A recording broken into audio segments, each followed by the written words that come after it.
村嘅弘仁堂，為我哋帶嚟大龍嘅表演。咁喺大龍嘅表演之前呢，就有一班小朋友呢，就喺我哋嘅台前面為我哋呢帶嚟舞小龍嘅演出先喎。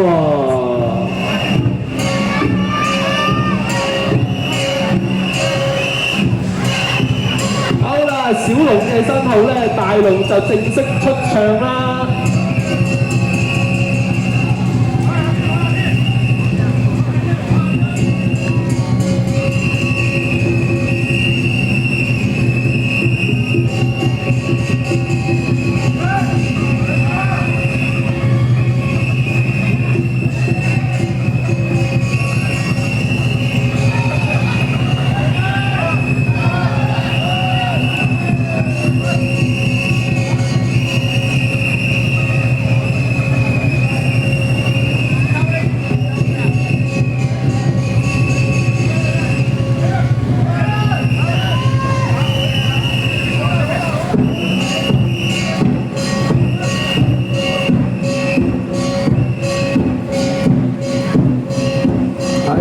見到咧，可謂雙龍出海啊！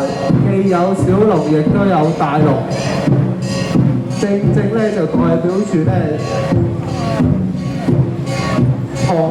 塘埔村嘅年青嘅小朋友，當然係充滿住活力啦。咁但係大龍咧，亦都係相當有氣勢。成條村咧，今日可以話係精鋭盡出，為我哋嘅天后娘娘祝壽，為我哋嘅元朗居民帶嚟祝福。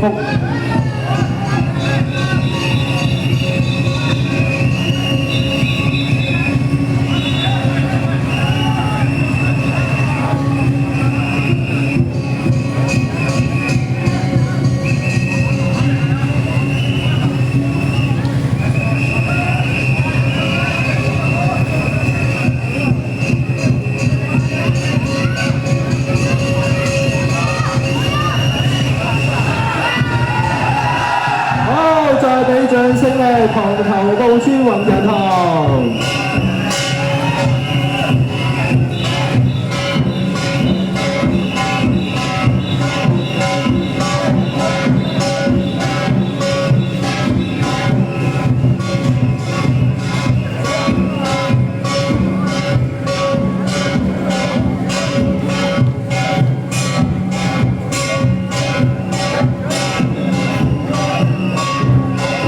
咁睇完咧好精彩嘅大龍表演之後咧，咁跟住接住落嚟咧就係下一支嘅隊伍就係第15隊啦喎。嗱，今日咧有33支嘅巡遊隊，咁不經不覺咧已經係去到接近一半啦。